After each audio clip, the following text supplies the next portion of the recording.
everybody. Oh, I'm so excited to see everybody. I see questions already coming up in the chat. I am Brandi Mahon, in case you didn't know. I am the owner of Stamp Me Some Love blog, shop, and academy. I'm also the host of the biannual Cardmaker Success Summit and our monthly Cardmaker Success membership.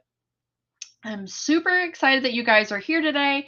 And just to get us started, I love to see emojis in the chat, and I would love to see your favorite emoji go up about how you're feeling about the Create with Joy Summit. Give me all of the emojis. Let me see them in the chat there. And then we can get started on asking questions about the card that I contributed to the summit. So, all right.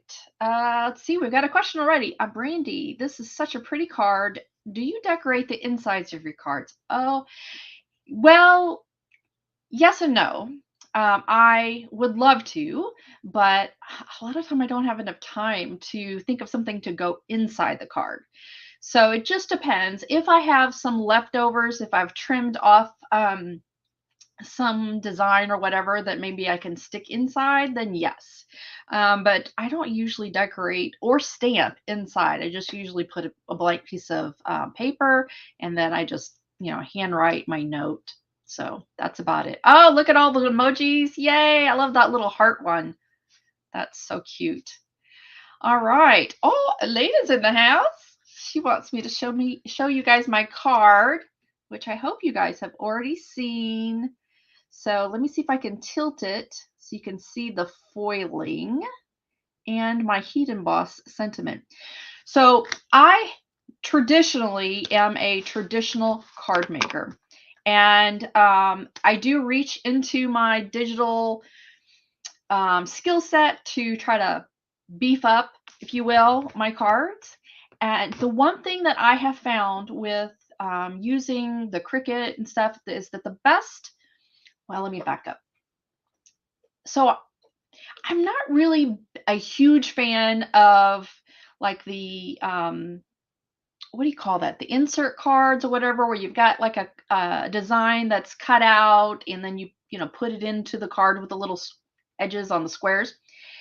To me, they fall a little flat for me. So I like to get more dimension and more color and stuff like that. So though the one go-to that I always go to when making a card for or with the Cricut or with the Cricut Joy is using heat transfer vinyl. Now, I didn't come up with this on my own. I will be completely transparent. Abby Kirsten did a heat transfer vinyl card for one of our summits for Cardmaker Success Summit. And I was like, I had no idea that you could iron vinyl onto cards. And so then I just sort of took that little nugget and then just sort of went crazy with it. So this last go around was for me to test. And honestly, ladies, I did not know if this was going to work, but was just to test the concept of creating the outline of the design. You can create anything and then watercolor it. First of all, I didn't know if the foil was going to stick to the watercolor cardstock because it's bumpier, it's thicker, it's got a different consistency than just regular cardstock. But I was amazed that yes, it does stick. And then I was doing some, watercoloring on it. And I didn't know whether or not the watercolor was going to make the foil come off or whatnot. So the other thing is, to use this with a different type of coloring medium like Copic coloring or colored pencils or something like that. And then, of course, I had to do some traditional stamping. I'm not a huge fan of the foiling on the Cricut. I just don't think, especially with sentiments and stuff like that, I don't think it really comes out as, I don't know what the word is. I'm losing all my words today, but I just love the versatility of being able to use stamps that have pretty fonts and has the sayings. Look at me, I can't even figure out how to point here. It has the sayings already, created. And of course, that just comes from my traditional card making background. And so, this back here is just a watercolor wash, and I just sort of hand tear the card panel, and then just kind of blinged it up with some sequins. So yeah, I just really like kind of combining the two. What type of vinyl do you use on your cards? Do you ever use removable? So no, I only use heat transfer vinyl. And the reason being is that I find that you can get a much more intricate cut with heat transfer vinyl, HTV, than regular vinyl. Because if you get little tiny cuts, or if you want little tiny, like I'm going to say, so this little area right here is so small. If I was going to do that with vinyl, when I was weeding that off, it might not work. And so I have found that weeding a HTV design is so much easier, and you don't have to worry about sticky bits. You know, when you're weeding, sometimes you get a sticky bit and it lands back onto the design, and then you ruined the design. But with HTV, when you pull that off, the underside is not sticky. It's just not sticky, so it's not going to stick. Now, if you get little bitty bits and it happens to land on the transfer paper, then it'll stick, and then you gotta flick it off so you don't iron that onto your card. But I just find that HTV is just so much more versatile when getting very, very intricate designs. All right, let's see. I love the heat embossing. If you don't have heat embossing tools, what other suggestions do you have for foiling a sentiment? Well, you could certainly use the foiling mechanism on the Cricut.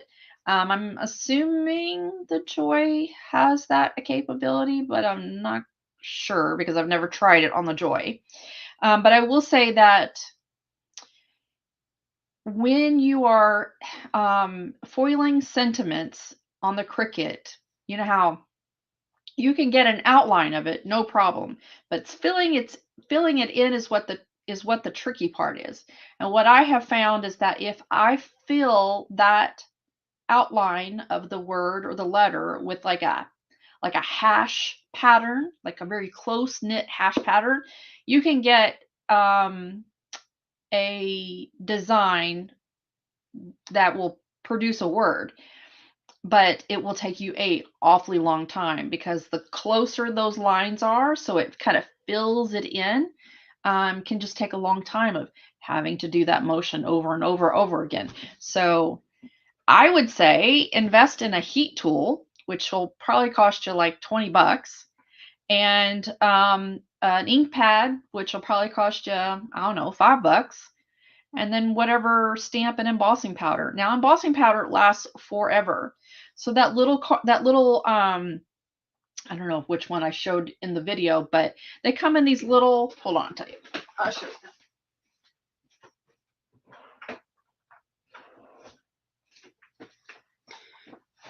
They come in these little things, and it'll last you for years. So, I mean, I would, definitely do like get a gold, get a black, get a white, and then if you want to experiment with other colors, you can.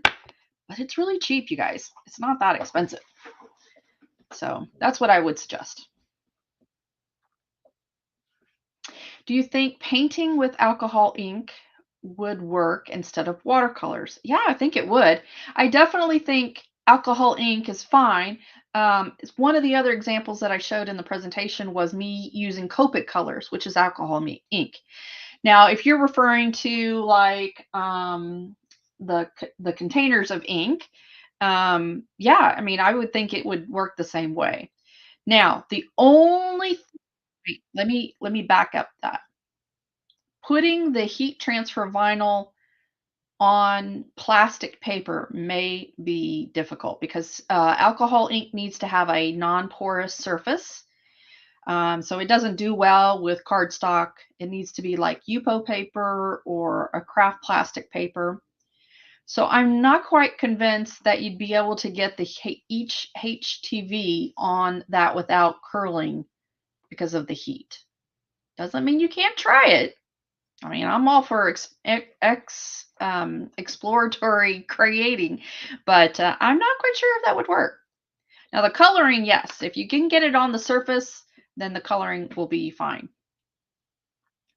Marie says she still has some embossing powders from the 80s. Yes, she does. I'm telling you, I've had mine for years and they work beautifully. And I think these are probably like $4 a container or something like that. They're not expensive.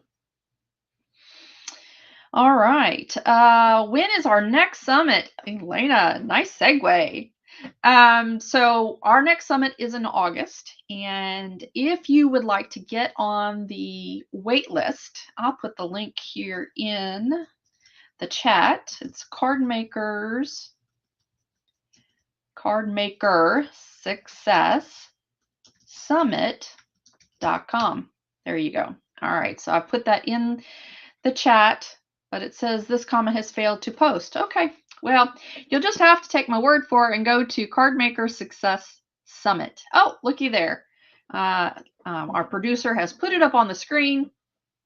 And yes, we're going to be doing that in August. If you want to be the first to find out when it's going to open the doors, hint, hint, hint, it's probably going to be in the next week.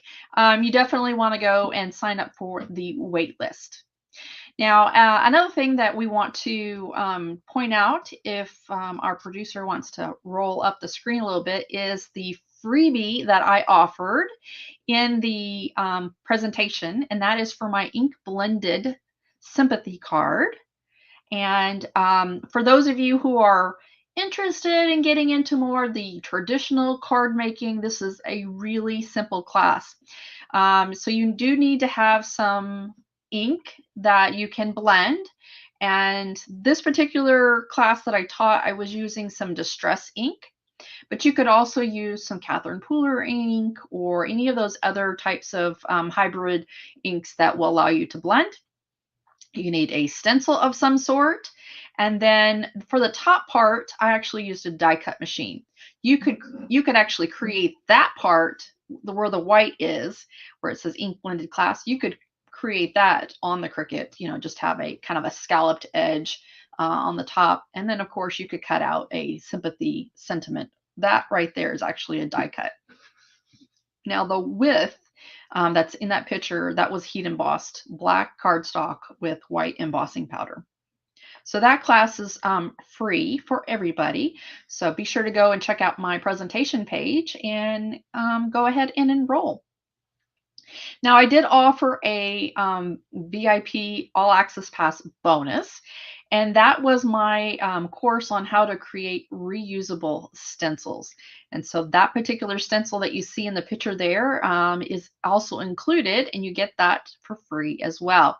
And so I am really into doing stenciling and mixed media, and being able to create my own stencils on the Cricut machine is a game changer. So you can do lots of different things. You can, buy a design from a, what do you call those? SVG places like Creative Fabrica or Design Bundles, and then actually cut it out on, and I think that one right there, I probably use some sort of heavy duty acetate paper, or I've also found that using Mylar film is really good for creating stencils. So, and then you can just reuse it over and over again. All right. So let's talk a little bit, if there's no other questions, just about some things that we've got coming up. So we've got the Cardmaker Success coming. We're going to have a surprise event happening at the end of October, right after the summit. And I'm not ready to share details just yet, but if you sign up for that VIP All Access Pass, if you sign up for the VIP wait list for the summit, then you'll get details for all of that. And then we will be announcing it to the public sometime like the end of this month, maybe 1st of August. So I'm really excited about that. We also have the Cardmaker Success membership. So if you guys are into making cards, this is the membership for you. And we have, we do 2 times a month. We do a co-working session. So that allows you to get on Zoom and craft with other members. And then we also have a quarterly crop. And we do this thing called Card Clinic. We used to call them hot seats, but we were kind of afraid that people were shying away from it because of the potential negative connotation. But so we call them card clinics now. And basically, folks are able to submit a card that they want to get feedback from myself and the team. And we all meet up on Zoom, and we usually do about 4 per session, where we take the card and we, give suggestions and feedback to the person who created it, and then ask them to go back, recreate the card, and bring the new card back. And then we kind of do like a before and after. So that's kind of exciting. We also do card crafting for a cause, and we're going to be meeting with Jeremy Sue this month. And that's going to be a lot of fun because we're going to start creating cards to benefit nonprofits, such as Cards for Cubs with Barely Art. And so I'm really excited about that. We also have monthly card content. We do tutorials monthly, and then about every other month we have a live class. So we invite you guys in as members, and then we also invite the public, but you got to pay to get in as the public. You can get that included free as part of the membership. And then what else do we do with that? We're going to have success squads and a tutorial library. So it's going to be a lot of fun. So that all is going to take place. We are going to open the doors probably in the next couple of months. So if you're interested in getting into that membership and you want to get on the wait list, you can go to cardmakersuccessmembership.com, and there's a wait list there, and you can find out more information about that. So Laura's asking about, will the surprise event be holiday themed? It could be, potentially, but I'm not ready to give any more details on that. So, all right. What other questions do we have? I'm just going to start talking if you guys aren't going to ask questions. What's your favorite card technique? I tell you, one of my least favorite card techniques is shaker cards. I don't know why. I mean, I think they're cute and everything, but I hardly ever make them. We did do a live class last month in our membership and we created a shaker card because we had lots of folks in the membership that wanted to learn how to do it. But I will say it's not my fave. But my favorite, gosh, that's a hard question. I think watercoloring right now is kind of thing that I'm enjoying. I signed up for a monthly watercolor membership, not specifically cards, but just watercoloring. So I'm kind of delving into that creative side of me, and I want to potentially make some designs that I could potentially sell as like mass-produced greeting cards. So that's kind of exciting. All right. I like when you partner with Barely Arts and Cards for Cups. Thank you. You're welcome, Loretta. We partner with them during our summit that happens in March because that's the month that they do their annual drive for Cards for Cups. So, all right. What else you got for me? I can give you a little surprise, little sneak peek. So you got to get on the wait list or sign up for my newsletter to find out when this event will be. But I just created this design, and you can only get the SVG if you sign up for the event. I can't tell you about the event, but if you go to Cardmaker Success Summit, sign up for the wait list for the summit, then you'll be on my email list. And then when this guy goes live, you can get access to that SVG for free. Yeah, you like it? Let me show it again. So I created these little spiny trees and some non-traditional, non-traditional colors for Christmas. So yeah, little sneak peek.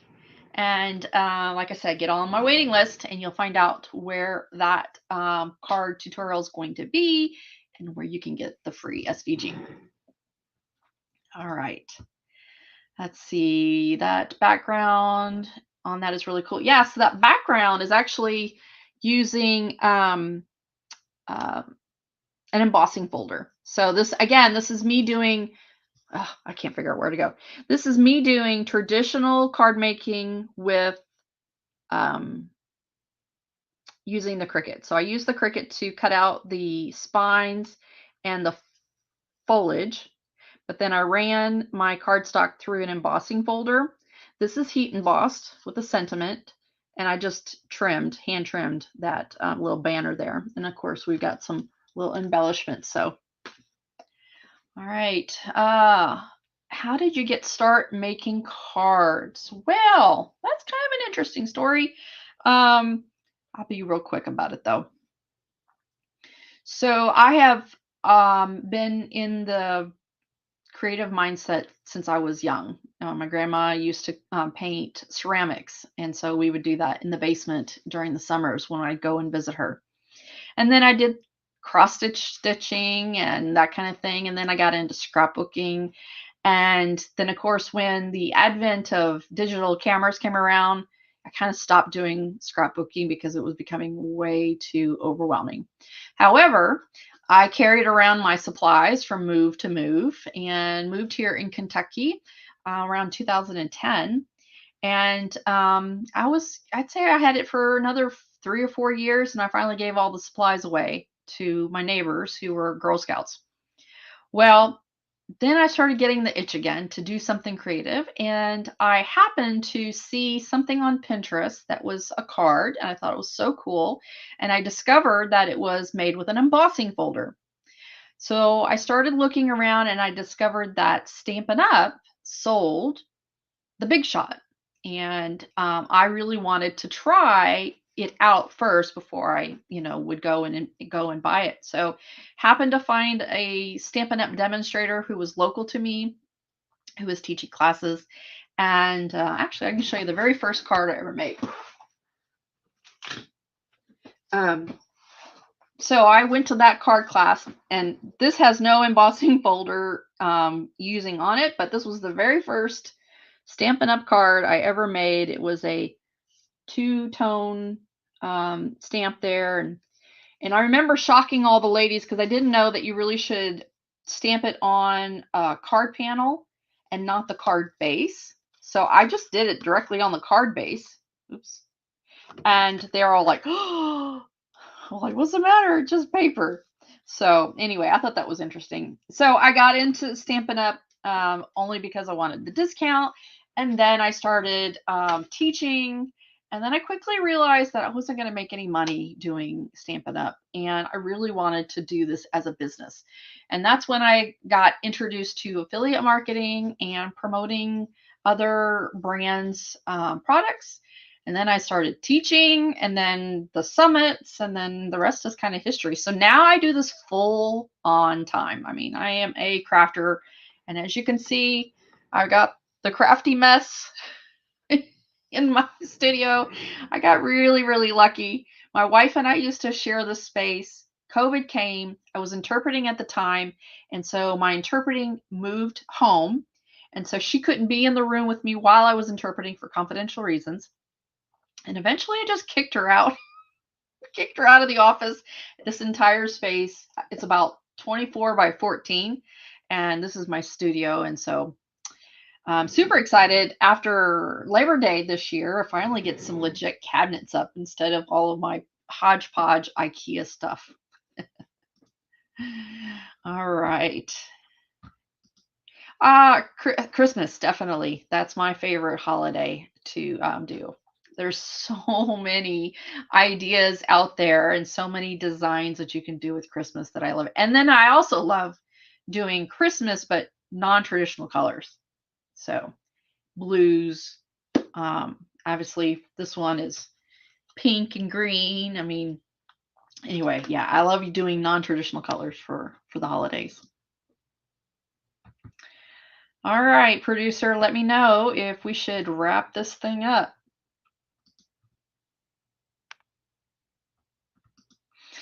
All right, you guys, I hope you have enjoyed the Create with Joy Summit. please go to Card Maker Success Summit, sign up for that, and let's extend this fun goodness over there. And yeah, can't wait to see you. Take care, you guys. Thanks for letting me be on. Take care. Bye-bye.